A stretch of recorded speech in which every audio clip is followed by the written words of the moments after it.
স্বাধীনতার ৪৫ বছরে নিম্ন মধ্যম আয়ের দেশ হিসেবে স্বীকৃতি মিললেও বেকারত্ব ও বিনিয়োগ বান্ধব পরিবেশের অভাবে আসছে না কাঙ্ক্ষিত প্রবৃদ্ধি। কোটি কোটি মানুষ দেখবেন বেকার, রাস্তা দিয়ে হাঁটবেন, মানুষের জন্য হাঁটতে পারবেন না, অথচ আপনি ওই জায়গা থেকে 5টা লোককে পিক করেন, টাফ হয়ে যাবে। অসৎ আমলা, অসৎ ব্যবসায়ী, অসৎ রাজনীতিবিদ, এরাই একটা ত্রিভুজ ক্ষমতা বলয় তৈরি করে বাংলাদেশের সম্ভাবনাকে ক্ষতিগ্রস্ত করছে। সমবাজার সৃষ্টির দিকে নজর দেওয়ার পরামর্শ। এডুকেশনটা যেন বাজারমুখী হয় সেইভাবে আমাদেরকে এখন রূপরেখা করে খুব ত্বরান্বিত পদক্ষেপ নিতে হবে। দেখছিলেন বিশেষ শিরোনাম। দুপুরের সময়ের সঙ্গে আছি আমি পারমিতা হিম এবং আমি জাফর সাদিক।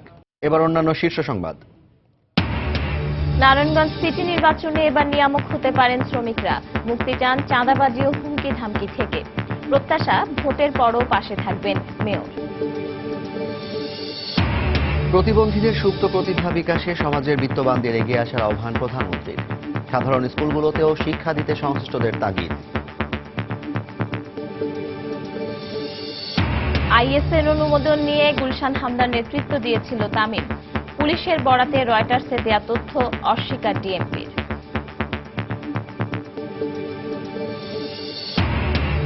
পাহাড়ি সশস্ত্র সন্ত্রাসীদের অপহরণ ও চাঁদাবাজির ঘটনায় অতিষ্ঠ রাঙামাটির জীবন। উন্নয়ন কাজেও নানা বাধা, স্বীকার করলেন জনপ্রতিনিধিরা। কঠোর হওয়ার তাগিদ। এবং সার্ক কালচারাল রাজধানী ঘোষণার পর সরগরম হয়ে উঠেছে বগুড়ার সাংস্কৃতিক অঙ্গন। চলছে দক্ষিণ এশিয়ার 8 দেশের সমন্বয়ে উৎসবের প্রস্তুতি।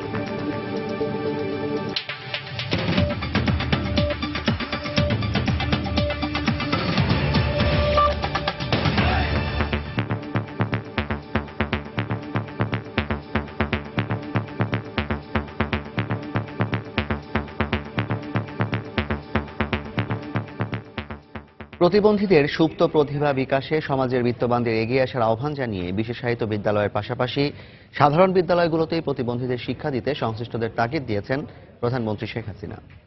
সকালে আন্তর্জাতিক প্রতিবন্ধী দিবসের অনুষ্ঠানে রাজধানীতে তিনি কথা বলেন।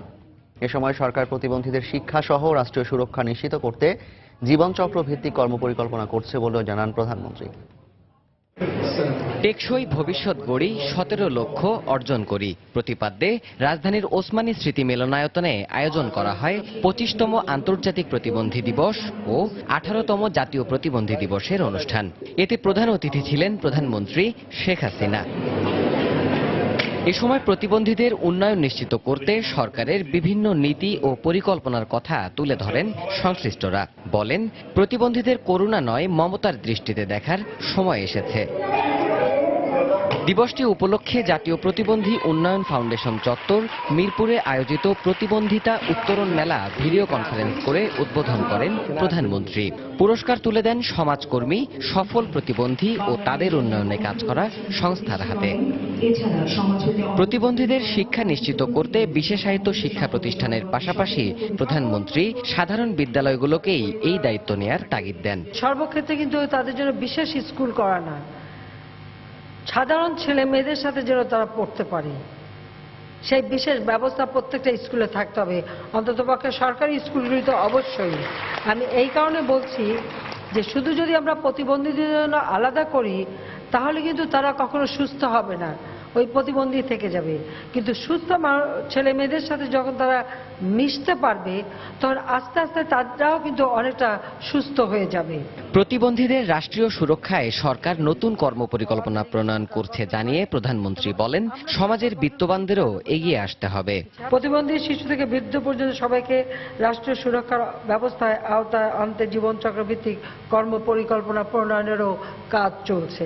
অনেক বিত্তশালী লোক আছে টাকা খরচের জায়গাই পান না, সেই বিত্তবানদের আমি বলবো যে তারা যদি এই ধরনের প্রতিবন্ধীদের সহায়তায় এগিয়ে আসেন তো সমাজ এতে উপকারিত হবে, নিজেরাও উপকার পাবেন। এরপর প্রতিবন্ধী শিশু কিশোরদের সঙ্গে কুশল বিনিময় শেষে সাংস্কৃতিক পরিবেশনা ও দর্শক সারিতে বসে উপভোগ করেন প্রধানমন্ত্রী শেখ হাসিনা। দেবাশিস রায়, সময় সংবাদ, ঢাকা। প্রতিবন্ধীদের মূলধারায় সমান সুযোগ দেয়া প্রয়োজন। তাদের সঙ্গে বৈষম্য বজায় রাখলে সার্বিক উন্নয়ন বাধাগ্রস্ত হবে, এমন অভিমত গবেষকদের। তারা বলছেন, প্রতিবন্ধীদের অধিকার নিশ্চিত করতে সামাজিক সচেতনতা বাড়ানো এবং মাঠ পর্যায়ে আইন বাস্তবায়নের উদ্যোগ নিতে হবে। সমাজসেবা অধিদপ্তর বলছে, এজন্য মহাপরিকল্পনা নিয়ে কাজ করছে সরকারি বেসরকারি প্রতিষ্ঠানগুলো। এরই অংশ হিসেবে টেকসই ভবিষ্যৎ গড়ি, 17 লক্ষ অর্জন করি এই প্রতিপাদ্যে এবার পালন করা হচ্ছে আন্তর্জাতিক প্রতিবন্ধী দিবস। এ নিয়ে রিপোর্ট করেছেন মিজানুর রহমান কবির। বিশ্ব স্বাস্থ্য সংস্থার হিসেব মতে দেশের কমপক্ষে 10 ভাগ লোক কোনো না কোনো প্রতিবন্ধিতার শিকার। এদের বড় একটি অংশ পারিবারিক ও সামাজিক বৈষম্যের শিকার হন অনেক ক্ষেত্রেই। সহযোগিতার অভাবে অনেকে আবার প্রতিভা বিকাশের সুযোগ পান না। ওরা ফালাইছে ওর মা বাবা হাইকোর্টের ভিতরে, আর এক বেটি নিয়ে ওরা পাল্টাছে। চেয়ারম্যান নাম্বার কাছে গেছি, অনেক দিন গেছি, ফেরত পাঠায় দেয়। কোনো ধরনের প্রতিবন্ধিতাই কোনো সমস্যা নয়। এর অন্যতম উদাহরণ হয়ে আছেন মিরপুরের মোহাম্মদ জাকির হোসেন। আজ থেকে কমপক্ষে 30 বছর আগে তিনি দৃষ্টিশক্তি হারিয়েছেন, কিন্তু এই দৃষ্টিহীনদের জন্য বাংলাদেশের সবচেয়ে কম দামে তিনি সরবরাহ করে যাচ্ছেন বিভিন্ন ব্রেল সামগ্রী, খেলাধুলা, পড়ালেখা সহ অন্যান্য উপকরণ। রাজধানীর মিরপুরে তিনি নিজ বাসাতেই প্রতিবন্ধীদের জন্য সহায়ক উপকরণ তৈরি করেন দীর্ঘদিন যাবৎ। দেশের গণ্ডি পেরিয়ে যা সুনাম অর্জন করছে বিদেশেও।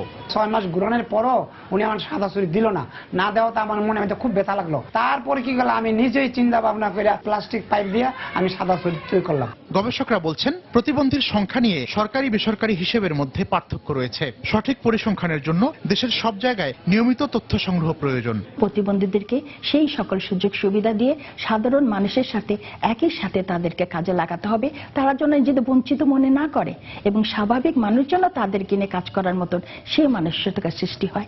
সাম্প্রতিক জরিপে দেশে 15,20,000 প্রতিবন্ধীকে শনাক্ত করে আজীবন সহায়তা দেওয়ার পদক্ষেপ নেওয়া হয়েছে বলে জানায় সমাজসেবা অধিদপ্তর।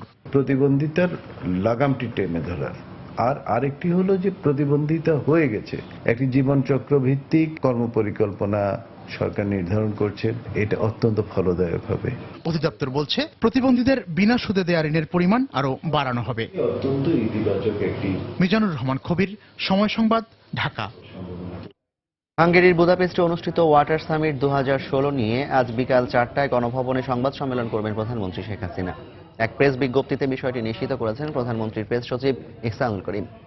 হাঙ্গেরিতে অনুষ্ঠিত ওয়াটার সামিটে যোগ দিয়ে 4 দিনের সরকারি সফর শেষে বুধবার রাতে দেশে ফিরেন তিনি।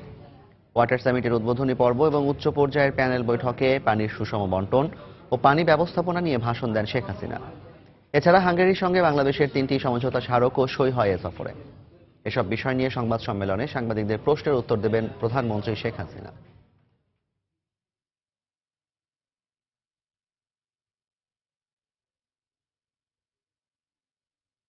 স্বাধীনতার 45 বছরে আন্তর্জাতিক বিশ্ব বাংলাদেশকে নিম্ন মধ্যম আয়ের উন্নয়নশীল এবং স্থিতিশীল অর্থনীতির দেশ হিসেবে স্বীকৃতি দিয়েছে।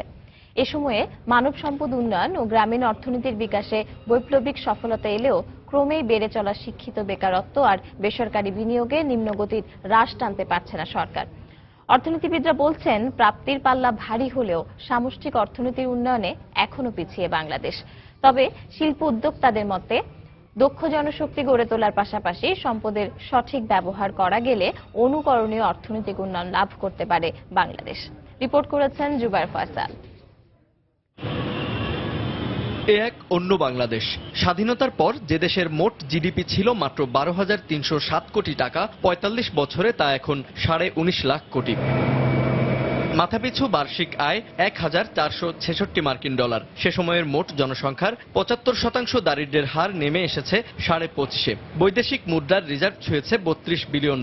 আর এত সব সাফল্যের স্বীকৃতি বিশ্বের 44তম শক্তিশালী অর্থনীতির দেশ এখন বাংলাদেশ।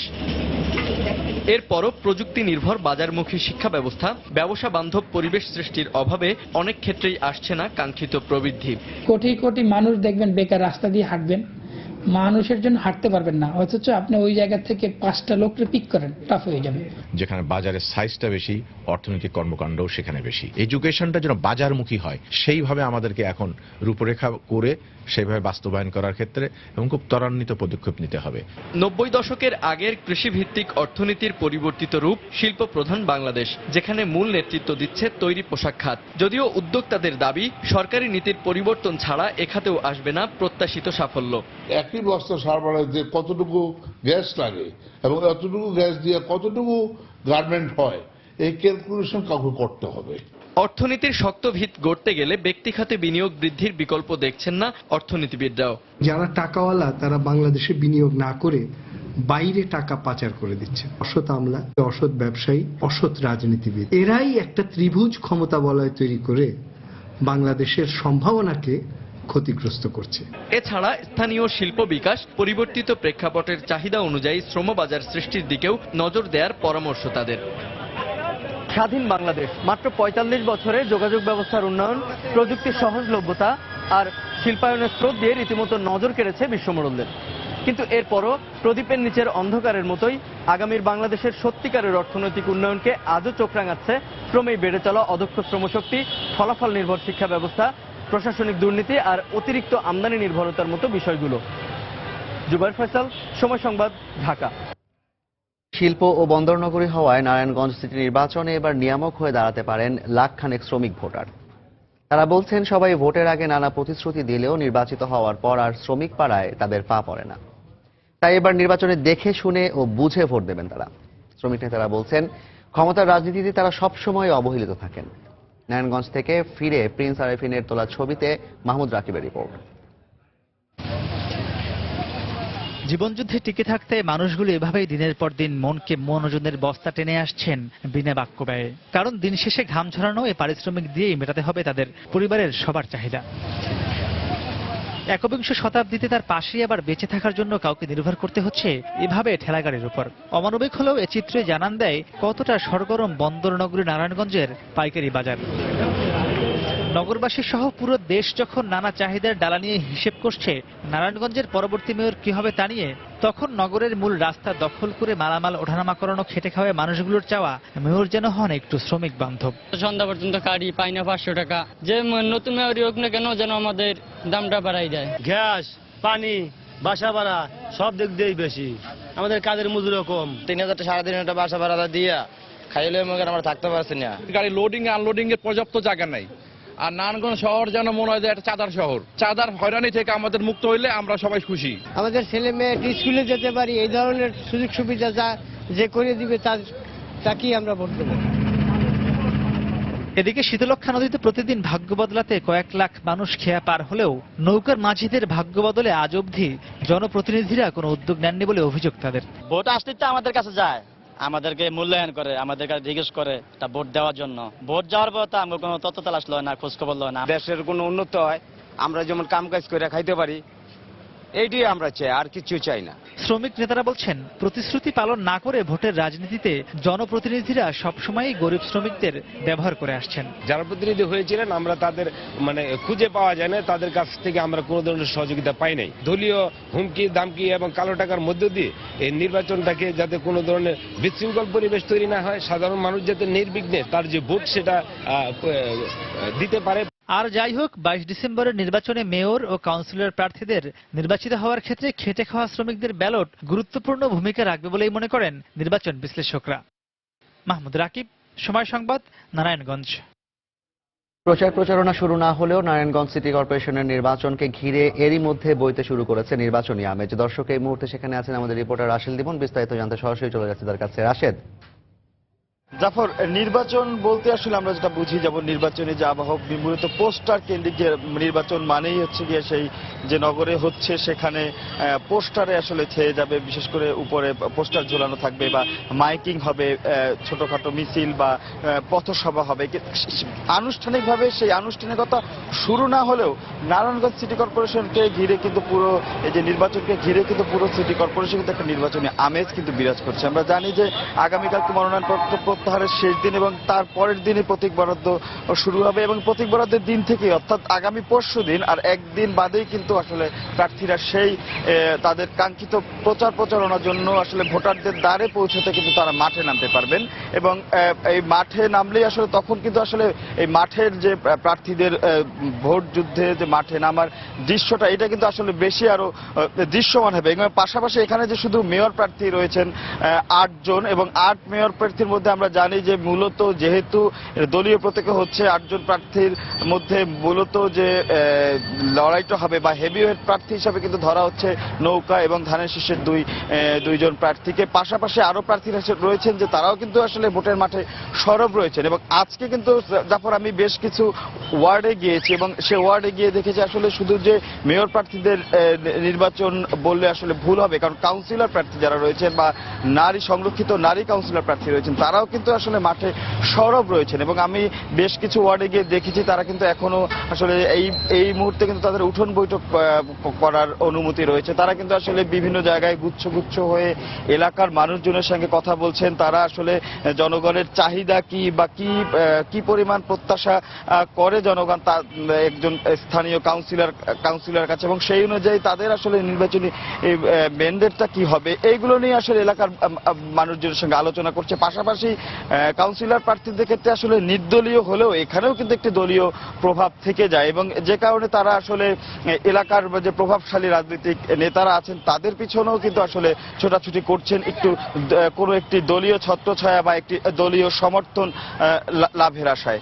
তো সব মিলিয়ে বলা যায় আসলে শেষ মুহূর্তে তারা মাঠে নামার বা নির্বাচনী মাঠে নামার যে প্রস্তুতিটি সেই প্রস্তুতি তারা সেরে নিচ্ছেন। আগামী 5 তারিখ থেকেই আসলে পুরো এই প্রাণবন্ত হয়ে উঠবে প্রচার প্রচারণায় এই নারায়ণগঞ্জ সিটি কর্পোরেশন নির্বাচন। সেই আশায় আসলে প্রার্থীরাও যেমন রয়েছেন ভোটাররাও তেমন রয়েছে। তো এই ছিল জাফর নারায়ণগঞ্জ সিটি কর্পোরেশন থেকে এখনকার মতো আমার কাছে সব শেষ। দর্শক, নারায়ণগঞ্জ থেকে সিটি নির্বাচনের পূর্ব প্রস্তুতির খুঁটিনাটি এবং ভোটারদের মনোভাবের কথা জানাচ্ছিলেন আমাদের রিপোর্টার রাশেদ লিমন। দুপুরের সময় আরো থাকছে। বরিশালের কীর্তনখোলা নদীর পাড়ে জেলা প্রশাসনের উদ্যোগে অবৈধ স্থাপনা উচ্ছেদ, স্থানীয়দের বাধায় পণ্ড। গুলশান হলি আর্টিজান হামলার আগে 90 জেএমবির সামরিক কমান্ডার তামিম চৌধুরী জঙ্গি সংগঠন আইএস এর অনুমোদন নিয়েছিল এমন কোনো তথ্য জানা নেই বলে জানিয়েছেন ঢাকা মহানগর পুলিশ কমিশনার। দুপুরে ডিএমপি কার্যালয়ে এক অনুষ্ঠানে প্রশ্নের জবাবে তিনি কথা বলেন। বড় ধরনের নাশকতা চালানোর সক্ষমতা জঙ্গি সংগঠনগুলোর বর্তমানে নেই বলেও দাবি পুলিশ কমিশনারের। রিপোর্ট করেছেন খান মোহাম্মদ রুমেল।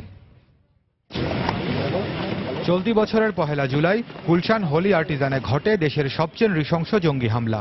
এরপর থেকেই এর সঙ্গে আন্তর্জাতিক যোগসাজশের কথা অস্বীকার করে জঙ্গি সংগঠন 90 জেএমবিকে দায়ী করে আসছিল আইনশৃঙ্খলা বাহিনী। কিন্তু ঘটনার প্রায় 6 মাস পর গেল বৃহস্পতিবার নাম প্রকাশে অনিচ্ছুক এক বাংলাদেশি পুলিশ কর্মকর্তার বরাতে বার্তা সংস্থা রয়টার্স খবর প্রকাশ করে গুলশান হামলার আগে মধ্যপ্রাচ্য ভিত্তিক জঙ্গি সংগঠন আইএস এর অনুমোদন নিয়েছিল তামিম চৌধুরী। আর তামিম আইএসের সঙ্গে যোগাযোগ রক্ষা করত আবু তারেক মোহাম্মদ তাজউদ্দিন কাউসার নামে এক ব্যক্তির মাধ্যমে। প্রতিবেদনে আরো বলা হয়, বিদেশি নাগরিকদের সমাগম হয় এমন স্থানেই হামলার পরামর্শ দিয়েছিল তাজউদ্দিন কাউসার।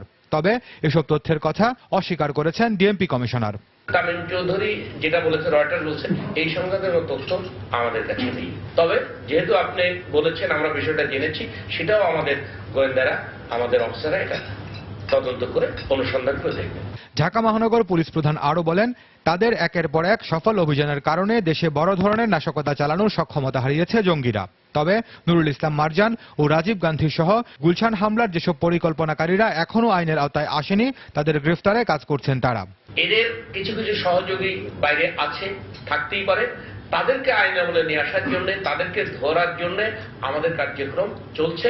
ইনশাআল্লাহ আমরা মনে করি যে এটা কার্যকর নিয়ন্ত্রণ রয়েছে এবং তাদেরকে ধরার জন্য আমাদের সকল উদ্যোগ আছে এবং তারা ধরা পড়বে। ইতালীয় নাগরিক তাভেলা সিজার হত্যার মধ্য দিয়ে দেশে 90 জেএমবির উত্থান হয়েছে দাবি করে পুলিশ কমিশনার বলেন, তাদের নিরলস চেষ্টার কারণেই 90 জেএমবির উত্থান রোধ করা সম্ভব হয়েছে। আজকে আপনাদের যে অবদান। খান মোহাম্মদ রুমেল, সময় সংবাদ, ঢাকা। দেশের বিভিন্ন জেলায় পুলিশের বিশেষ অভিযানে বিভিন্ন মামলার 3 শতাধিক আসামিকে গ্রেপ্তার করা হয়েছে। এর মধ্যে যশোরে আটক করা হয়েছে 286 জনকে। এ সময় 5টি অস্ত্র, 7 রাউন্ড গুলি ও 11টি ককটেল উদ্ধার করা হয়েছে। জেলার 8 উপজেলায় অভিযান চালিয়ে তাদের গ্রেপ্তার করা হয়। এছাড়া মেহেরপুর ও ঝিনাইদহে তালিকাভুক্ত সন্ত্রাসী সহ বিভিন্ন মামলার 89 জনকে গ্রেপ্তার করা হয়।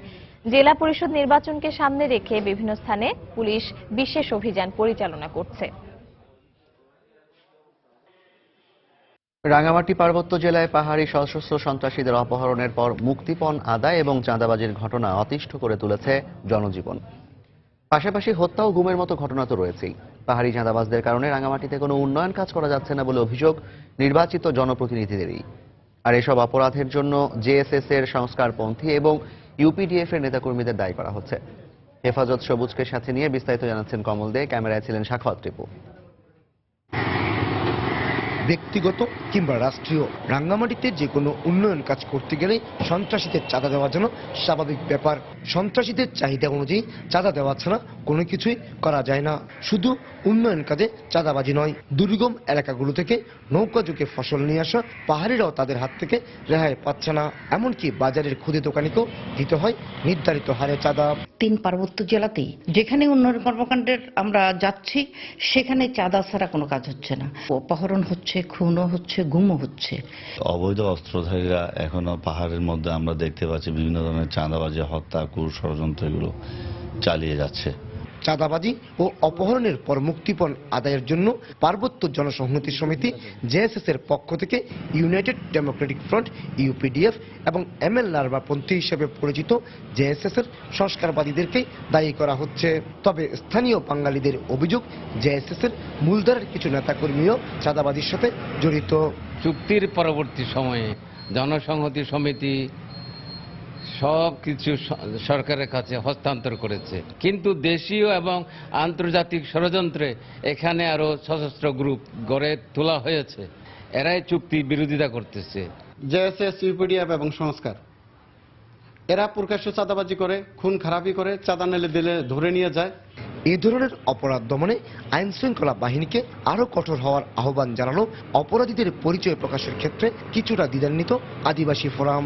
আইন শৃঙ্খলা রক্ষাকারী বাহিনীরই দায়িত্ব এগুলো দেখা এবং নির্দিষ্টভাবে কাউকে দোষারোপ করা, কাউকে বলা ঠিক না। অভিযোগ রয়েছে, সন্ত্রাসীদের নির্যাতনে অতিষ্ঠ হল ভবিষ্যতে ক্ষতির আশঙ্কায় আইনগত সহায়তা নেওয়ার হার একেবারেই নগণ্য। তবে এই ব্যাপারে চেষ্টা করেও পুলিশের কোনো বক্তব্য পাওয়া যায়নি। 700 কিলোমিটারের বেশি দীর্ঘ কাফতাই লেক এবং শত শত পাহাড় নিয়ে এই রাঙ্গামাটি পার্বত্য জেলা, কিন্তু সন্ত্রাস এবং চাঁদাবাজির কবলে পড়ে এর কিছুই কাজে লাগানো যাচ্ছে না। অযত্নে অবহেলা নষ্ট হচ্ছে মহামূল্যবান এসব সম্পদ। রাঙ্গামাটি পার্বত্য জেলা থেকে কমল দে, সময় সংবাদ। কোন রাজনৈতিক প্রতিহিংসা চরিতার্থে বেগম খালেদা জিয়ার বিচার হচ্ছে না বলে মন্তব্য করেছেন খাদ্যমন্ত্রী অ্যাডভোকেট কামরুল ইসলাম। সকালে জাতীয় প্রেস ক্লাবে বাংলাদেশ সাংবাদিক অধিকার ফোরামের প্রতিষ্ঠা বার্ষিকীর আলোচনা সভায় তিনি বলেন, লুই আই কানের নকশা বাস্তবায়নের জন্য যা করণীয় তাই করা হবে। এ সময় সরকারের উন্নয়ন কর্মকাণ্ড জনগণের সামনে তুলে ধরতে সাংবাদিকদের প্রতি আহ্বান জানান খাদ্যমন্ত্রী। দুর্নীতির অভিযোগে বেগম খালেদা যে অভিযুক্ত, তার বিচার প্রায় শেষ পর্যায়ে চলে এসেছে। রায় যাই হবে, আদালত যেই রায় দেবে সেই রায় আমরা মেনে নেব। এটা কোনো প্রতিহিংসা নয়। কেবলমাত্র জিয়াউর রহমান কবরে সরার জন্য আমরা 2 কোণের নকশা ফেরত আনিনি। এই নকশা অনুযায়ী সংসদ ভবন এলাকায় আমরা বাস্তবায়ন, নকশা অনুযায়ী আমরা বাস্তবায়ন করার জন্য আমরা সেই কাজটা আমরা করছি। জিয়াউর রহমানের স্থান ইতিহাসে যেখানে থাকার সেখানেই থাকবে। ইতিহাসের খলনায়ক হিসাবে, ইতিহাসের সবচেয়ে জঘন্য চরিত্র হিসেবে, খুনি চরিত্র হিসেবে সেইভাবেই জিয়াউর রহমানের স্থান ইতিহাসে হবে। তার ইতিহাস থেকে তার নাম মুছে ফেলতে আমরা চাই না। অন্যদিকে বিএনপির মহাসচিব মির্জা ফখরুল ইসলাম আলমগীর বলেছেন, অস্ত্র ও ক্ষমতা দিয়ে ক্ষণিকের জন্য মাজার সরানো যাবে, কিন্তু জিয়াউর রহমানের জনপ্রিয়তা কমানো যাবে না। তিনি হুঁশিয়ারি উচ্চারণ করে বলেন, জনগণের বিরুদ্ধে রুখে দাঁড়াবে।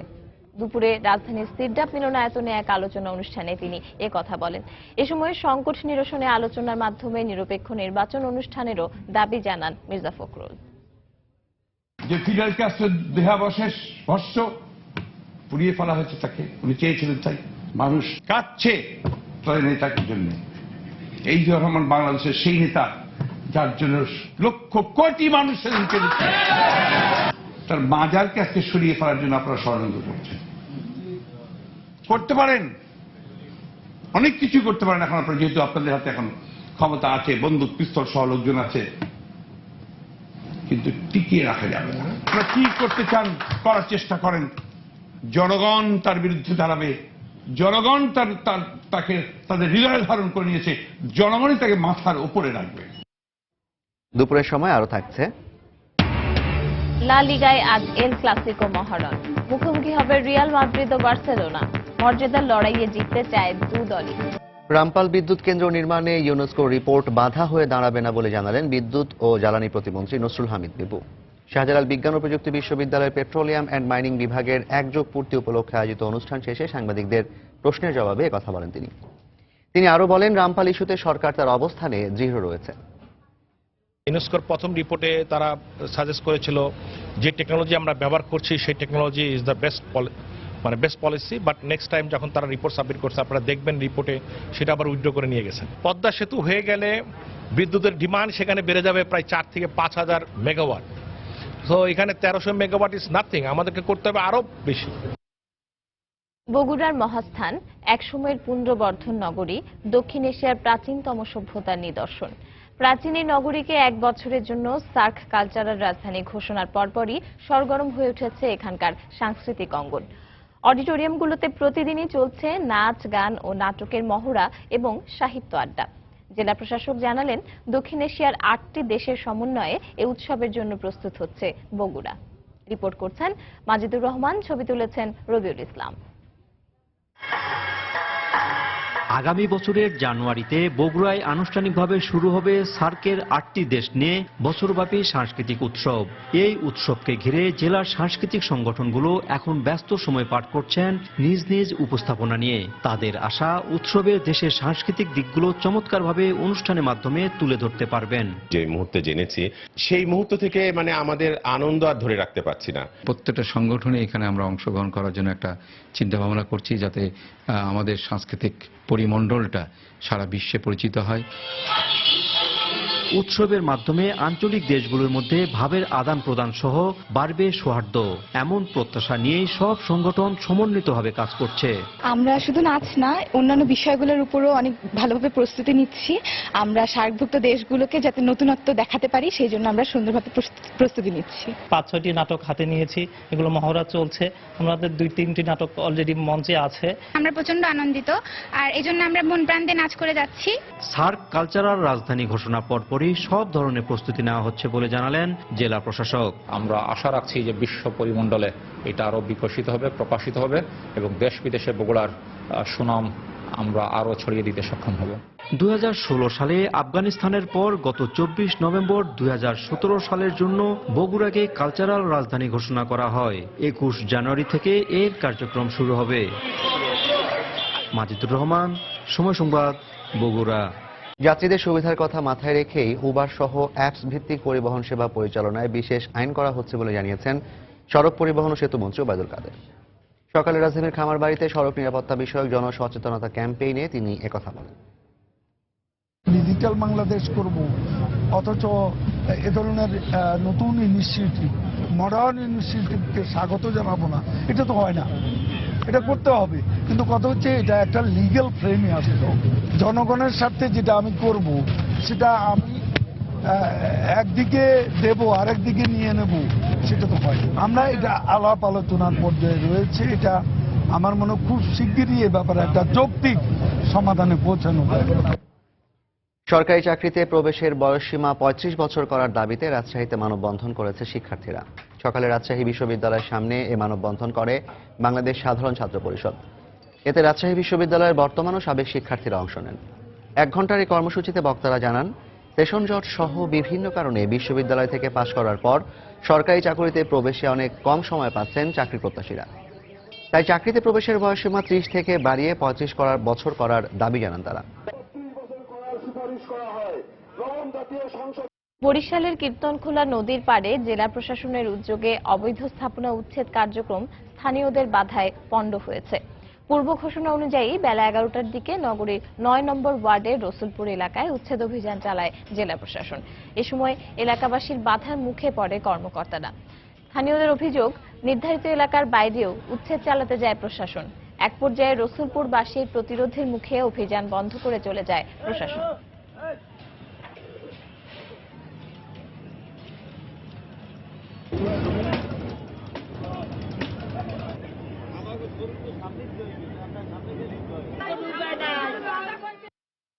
সব জায়গা হারা প্রতাপশালীরা নেওয়ার জন্য আমাকে এখন পিঠে পাটি করি আমাকে এই 20-30 জন মানুষ আমাকে মারিয়ে আলাম যাচ্ছে স্যার আমরা কই কামো সবাই হতদরিদ্র, সবাই গরিব, সবাই দিনমজুর, খেটে খাওয়া মানুষ।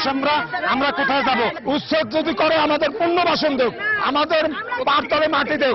মহামান্য সুপ্রিম কোর্টের হাইকোর্ট বিভাগের একটি আদেশ ছিল আমাদের কীর্তনখোলা নদীর পাড়ে অবৈধ স্থাপনা অপসারণ করার জন্য। কিছু লোক সহযোগিতা করেননি, তবে এটি উচ্ছেদ আমাদের 3 দিন ধার্য আছে। এটি একটি চলমান প্রক্রিয়া। দিনাজপুরের বোঁচাগঞ্জে দুর্বৃত্তদের দেয়া আগুনে পুড়ে গেছে হরিজন সম্প্রদায়ের 10টি বসতঘর। এ ঘটনায় জড়িত সন্দেহে জুয়েল নামে একজনকে আটক করেছে পুলিশ। এলাকাবাসী জানায়, গত রাত 3টার দিকে উপজেলার মুর্শিদহাট হরিজন পল্লীর 7টি বসতঘরে আগুন দেয় একদল দুর্বৃত্ত। মুহূর্তে আগুন আশপাশের আরো 3টি বাড়িতে ছড়িয়ে পড়ে। পরে শেতাবগঞ্জ ফায়ার সার্ভিসে খবর দেন এলাকাবাসী। ঘটনাস্থলে গিয়ে স্থানীয়দের সহযোগিতায় আগুন নিয়ন্ত্রণে আনেন ফায়ার সার্ভিসের কর্মীরা। আগুনে সবকিছু হারিয়ে নিঃস্ব এখন 10টি পরিবার। এ ঘটনায় আটক জুয়েলকে জিজ্ঞাসাবাদ করা হচ্ছে বলে জানায় পুলিশ।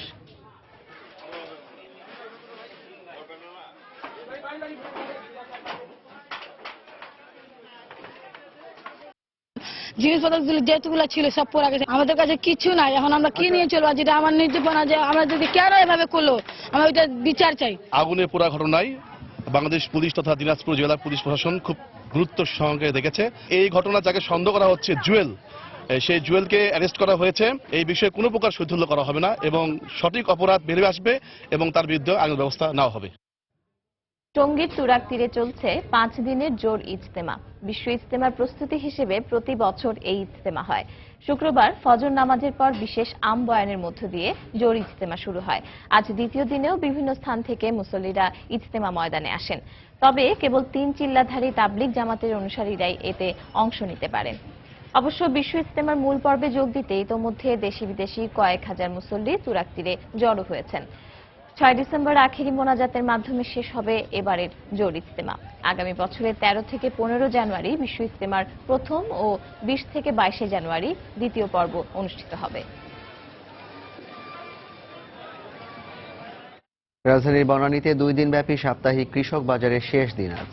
গতকাল বনানী চেয়ারম্যান বাড়ি মাঠে কৃষক বাজার শুরু হয়। বাজারে দেশের বিভিন্ন অঞ্চলের কৃষকরা নিজেদের উৎপাদিত সবজি নিয়ে হাজির হয়েছেন। অর্গানিক পদ্ধতিতে উৎপাদিত শীতকালীন নানা সবজির পসরা সাজিয়ে বসেন তারা। কোনো প্রকার মধ্যস্বত্বভোগী ছাড়া এই পণ্য নিয়ে আসায় রাজধানীর অন্যান্য বাজারের তুলনায় কিছুটা কম দামে শীতকালীন সবজি বিক্রি হচ্ছে এই বাজারে। আর দাম কম হওয়ায় স্বস্তিতে পণ্য কিনছেন ক্রেতারা। বিকেল পর্যন্ত বাজার খোলা থাকবে বলে জানিয়েছেন আয়োজকরা।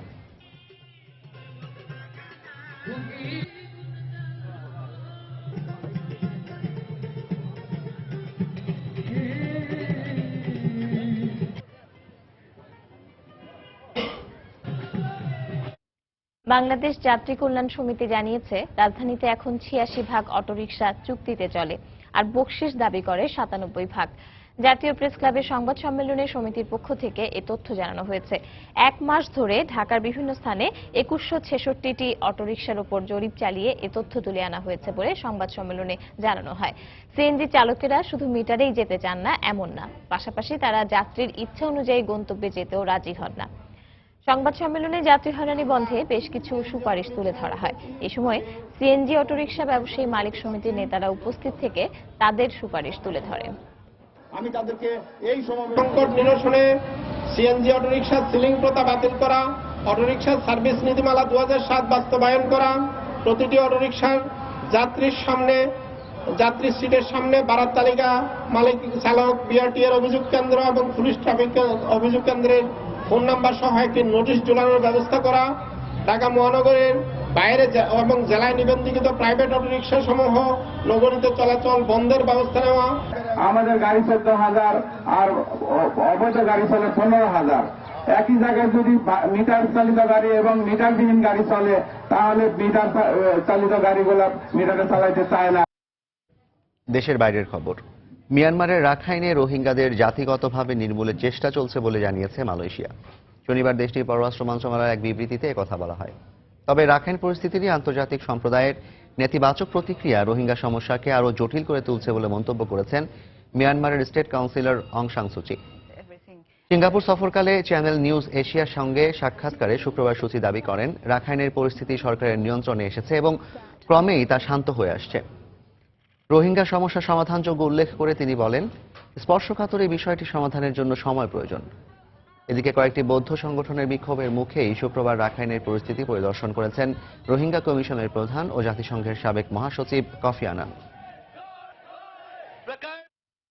ব্রিটেনের একটি অভিবাসী ডিটেনশন সেন্টারে তারেক চৌধুরী নামের এক বাংলাদেশি হত্যার ঘটনায় একজনের বিরুদ্ধে অভিযোগ গঠন করা হয়েছে। পশ্চিম লন্ডনের হিলিংডন এলাকায় কোনব্রুক ইমিগ্রেশন রিমুভাল সেন্টারে তারেক চৌধুরী সংঘবদ্ধ আক্রমণের শিকার হন বলে জানায় গণমাধ্যম। এ ঘটনায় তাৎক্ষণিকভাবে 3 জনকে আটক করা হলেও 2 জনকে ছেড়ে দেওয়া হয়। শনিবার জানা গেছে, আসাদ ইউসুফ নামের একজনের বিরুদ্ধে খুনের অভিযোগ গঠন করার পাশাপাশি তাকে কারাগারে পাঠানোর নির্দেশ দেন স্থানীয় আদালত। তারেক চৌধুরী সিলেটের বাসিন্দা বলে জানা গেছে।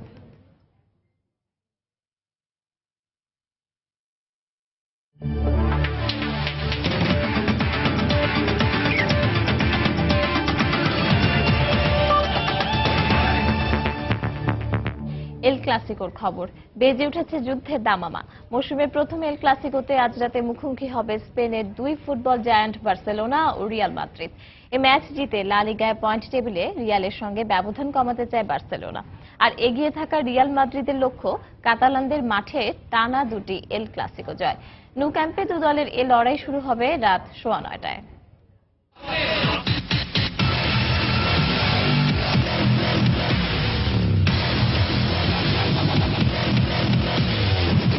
এল ক্লাসিকো তীব্র উত্তেজনা আর বারুদে ঢাসা এক ফুটবল যুদ্ধ, যার উত্তেজনার রেণু মাঠ থেকে ছড়িয়ে পড়ে পুরো ফুটবল দুনিয়ায়।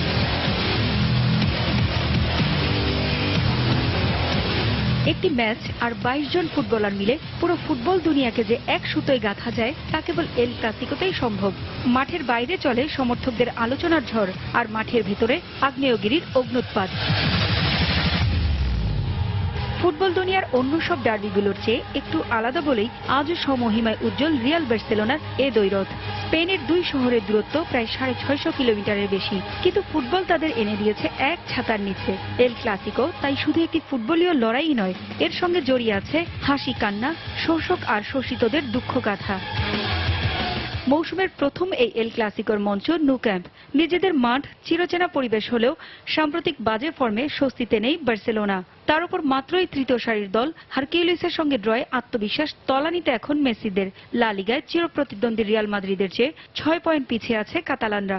শিরোপার আশা ধরে রাখতে হলে এ দ্বৈরথে জিততেই হবে বার্সেলোনাকে। তবে এবছর এপ্রিলে 2 দলের শেষ ক্লাসিকোতে বার্সার ঘরের মাঠেই তাদের হারিয়েছিল রিয়াল। সে তিক্ত স্মৃতি থেকে শিক্ষা নিয়ে জয়ের ছক কষছেন এনরিক। 2 মাস বিরতির পর দলে ফিরেছেন আন্দ্রেস ইনিয়েস্তা। অন্যরা সবাই ইনজুরি মুক্ত। এল ক্লাসিকোতে এখন পর্যন্ত সবচেয়ে বেশি 21টি গোল আছে বার্সার প্রাণভোমরা লিওনেল মেসির। তবে শেষ 5টি ক্লাসিকোতে একবারও বল জালে জড়াতে পারেননি লিও। জিততে হলে তাই সামনে থেকে জ্বলে উঠতে হবে মেসিকে। এক ঝাঁক তারকা ফুটবলারের ইনজুরিতে বার্সেলোনার মতো এতটা স্বস্তিতে নেই রিয়াল মাদ্রিদ। অ্যাঙ্কেল ইনজুরিতে পড়ে ছিটকে পড়েছেন ওয়েলস ড্রাগন গ্যারেথ বেল। এছাড়া খেলতে পারবেন না টনি ক্রুস ও মোরাতা। 1965 সালে মিগেল মুনোসের পর প্রথম রিয়াল মাদ্রিদ কোচ হিসেবে জিদানের সামনে টানা 2টি অ্যাওয়ে এল ক্লাসিকো জয়ের হাতছানি। সাম্প্রতিক দুর্দান্ত পারফর্ম করা মাদ্রিদিস্তানরা তাই জয়ের ধারাবাহিকতা ধরে রাখতে চায় এ ম্যাচেও। এখন পর্যন্ত 231টি প্রতিযোগিতামূলক এল ক্লাসিকোতে মুখোমুখি হয়েছে 2 দল। এর মধ্যে 93টি ম্যাচ জিতেছে রিয়াল মাদ্রিদ। বার্সেলোনার জয় আছে 90টিতে। ড্র হয়েছে 48টি ম্যাচ। পারভিন আক্তার, সময় সংবাদ। দুপুরের সময় এ পর্যায়ের শীর্ষ সংবাদগুলো জানিয়ে দিচ্ছি আরেকবার। নারায়ণগঞ্জ সিটি নির্বাচনে এবার নিয়ামক হতে পারেন শ্রমিকরা। মুক্তি চান চাঁদাবাজি ও হুমকি ধামকি থেকে। প্রত্যাশা, ভোটের পরও পাশে থাকবেন মেয়র। প্রতিবন্ধীদের সুপ্ত প্রতিভা বিকাশে সমাজের বিত্তবানদের এগিয়ে আসার আহ্বান প্রধানমন্ত্রীর। সাধারণ স্কুলগুলোতেও শিক্ষা দিতে সংশ্লিষ্টদের তাগিদ। আইএসের অনুমোদন নিয়ে গুলশান হামলার নেতৃত্ব দিয়েছিল তামিম। পুলিশের বরাতে রয়টার্সে দেয়া তথ্য অস্বীকার ডিএমপির।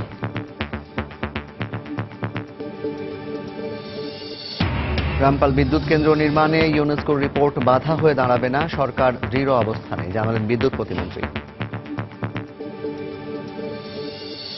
এবং স্বাধীনতার 45 বছরের নিম্ন মধ্যম আয়ের দেশ হিসেবে স্বীকৃতি মিললেও বেকারত্ব ও বিনিয়োগ বান্ধব পরিবেশের অভাবে আসছে না কাঙ্ক্ষিত প্রবৃদ্ধি। শ্রম বাজার সৃষ্টির দিকে নজর দেওয়ার পরামর্শ।